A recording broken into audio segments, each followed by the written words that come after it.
inFamous Second Son is not a new game. Releasing on the 21st of March 2014, less than half a year into the PS4's life. Now that PS5 is just around the corner, I wanted to take a look at one of the oldest PlayStation 4 exclusives and see how it holds up today. inFamous Second Son is kind of special to me because it was the first game I ever 100% completed. And for whatever reason, I've come back to it for 6 playthroughs and haven't got sick of it at all. It's got to the point where in a lot of the cutscenes, I know what they're going to say before they say their line. I always find it interesting that this is my favourite PlayStation 4 exclusive when I know objectively God of War, Spider-Man, The Last of Us Part 2 and Days Gone are all objectively better. But I don't know. I just played through inFamous Second Son for the 6th time and I still haven't finished God of War. Before we get on with the rest of the video, please hit the like button and subscribe. It helps me get recommended to other people just like you. I'd really appreciate it. The inFamous series is developed by Sucker Punch Productions. It started in 2009 and has had 3 full games and 2 standalone shorter games. inFamous Second Son is the 3rd full game and sadly could be the last one we get. Sucker Punch Productions spent a lot of time this generation trying to get Ghost of Tsushima out the door, so I'm really hoping their next project is an inFamous game.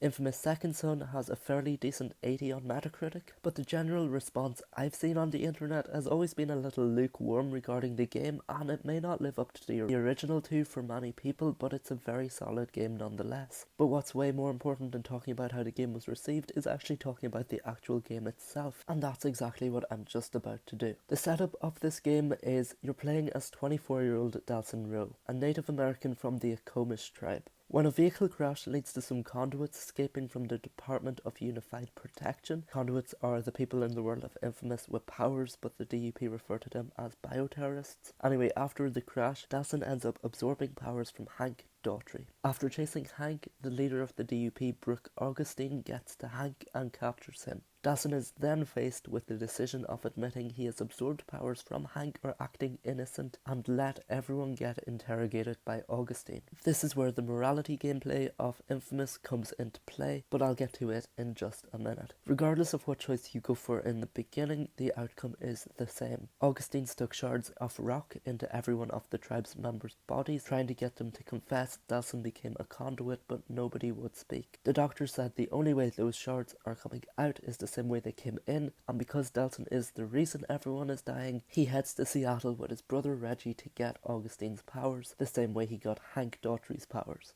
This just scratches the surface of the story.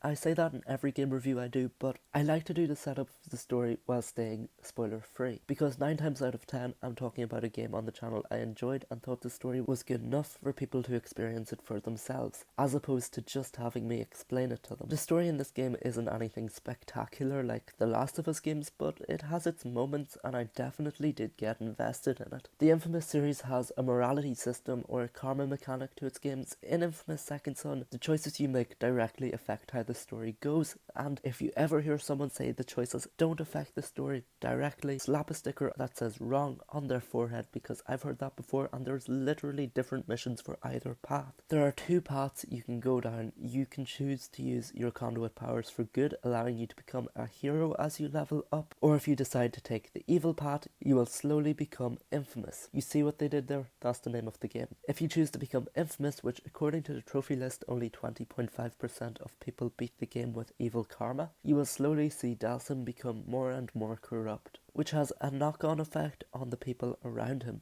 The other conduits start using their powers for the wrong, selfish reasons. On the other side of the coin, if you take the hero path, you'll see the people around you start to make a difference with their powers. There are certain missions that happen regardless of the path you take, but there are some that you can only do the good karma one or the evil karma one. There's even different cutscenes and a different ending for the 2 paths, so I have no clue how people think that the choices don't matter, because they really do. Also, the game is not super long if you're not 100%ing it, so it's almost worth playing through twice. For this review, I decided to go with the evil karma path because I wanted to play on expert difficulty. And you don't have to be as precise and careful when shooting with the evil karma because you're just trying to kill the DUP soldiers. If you decide to go down the good karma path, you have to subdue them instead of kill them. So your attacks are less lethal and more about just stopping them from attacking instead of straight up killing them. There's also little random encounters dotted around the map that affect your karma. An example of a good encounter would be subduing drug dealers and destroying their stash. An example of an evil encounter would be killing a musician busking in the street or attacking a group of activists. These little encounters are represented by a blue or a red dot on the mini-map, and they gain you good or evil karma as you level up. There are 5 different levels in the game. On the evil side, you have Thug, Criminal, Biotherist, Most Wanted, and inFamous. On the good path, you have Protector, Guardian, Champion, Paragon, and True Hero. As you progress through the ranks, you unlock new abilities in your upgrade tree, which is why it's important to do everything you can do to get your good or evil karma, because you need the better upgrades. Then there are upgrade tree branches that are exclusive to either path. The good karma players get less destructive upgrades designed around stopping enemies fighting back but not killing you. The evil karma upgrades are all about power and making it as easy as possible to kill DUP soldiers. The way you upgrade your skill tree is by spending blast shards. They are scattered all over the map, and trust me, there are a lot of them, but you're going to want to collect at least half to get decent upgrades to your powers. They're in drones that you sometimes have to shoot down or break open. Then Delson drains the shard, and that gives you 1 blast shard to spend on the upgrade tree. You also get them by disabling DUP mobile command centers. They normally give you 4 blast shards, and disabling them reveals the locations of other blast shards on the map. Honestly, I'd recommend going around the map for half an hour picking up blast shards to get your upgrades, because like a lot of open world games, the better the upgrades you have, the more fun combat is going to be. Also, because of how many blast shards there are scattered around the map, it's not hard to get all the ones you need to max out your powers. Like I said, you will need to look for them a little bit, but you go all over the map travelling to missions anyway, so you'll just pick them up as you pass them. I'm fairly certain blast shards were how you got upgrades in the first 2 games as well, but my memory could be failing me on that one. I haven't played them in so long. The upgrade system in inFamous Second Son is pretty fun and rewarding if you're willing to put the time into it, especially because there are 4 different powers you can upgrade, giving you the choice to focus on your favourite one to make you a powerhouse in that particular power. And trust me, you're going to have a lot of fun playing around with the powers in this game. You start off with smoke powers when you absorb them from Hank at the beginning of the game. My personal favourite power is smoke. It's the one I fully upgrade first, and then I use it the most on any playthrough of the game. I just love it. Dassen gets the ability to dash through air vents to quickly get to the top of a building. If you choose the good karma path, there's also an upgrade that will heal you when you go through a vent that I always miss when I do an evil karma playthrough. With the smoke ability, Dassen can do dashes forward, shoot fire, and shoot destructive missiles from his hand. I think it's the most fun out of the 4. I always choose smoke where I can. The second ability that Dassen obtains when he grabs Fetch, a character in the game, is Neon. Neon is both slower and faster than smoke. You get the ability to run very fast and the ability to run up the sides of buildings very fast. Neon is probably the best ability to use if you're heading towards a mission.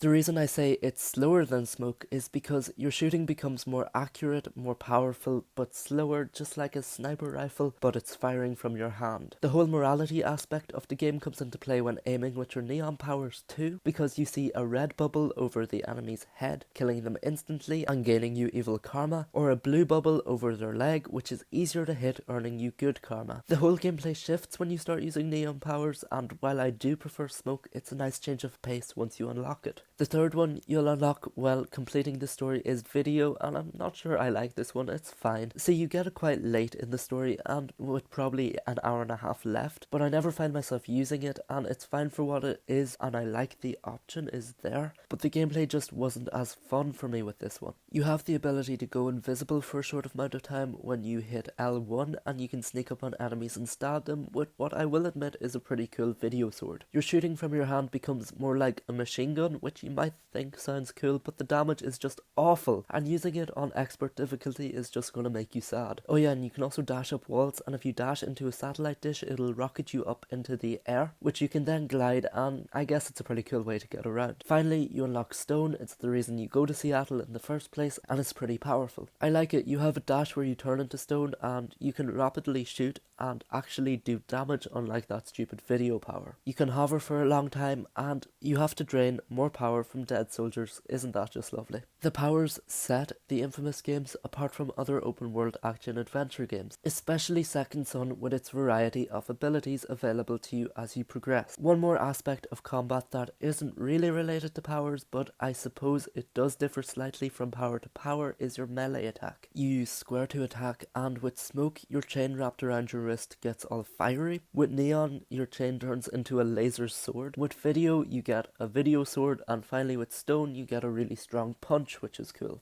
I mentioned the karma encounters earlier. There are also a few other things in the map that you need to complete to 100% the game, and they're not difficult, but there definitely is a good amount of them, so it will take a while. You've got your DUP mobile command centers, which I mentioned earlier. You destroy them to unlock things on the map. Then you've got scanning stations, which hold blast shards, the drones which contain blast shards, secret agent, which is where you have to find someone in a crowd who are secretly working for the DUP, hidden cameras, where you tap into a CCTV camera to find and destroy it, audio logs which you pick up and listen to, like the ones in Just Cause 3 and Days Gone. Then finally stencil art, which I want to bring to attention because it really makes you aware that this is a close to launch PS4 game, because it makes you turn your DualShock 4 on its side, then you shake it. When you shake it, a rattling sound of a spray can comes out of the controller's speaker. Then you move it around to spray holding down L2. Now correct me if I'm wrong, but this being an early game, it just seems like they were told to cram as many PS4 features into the game, which I admit is cool, but it gets old fast.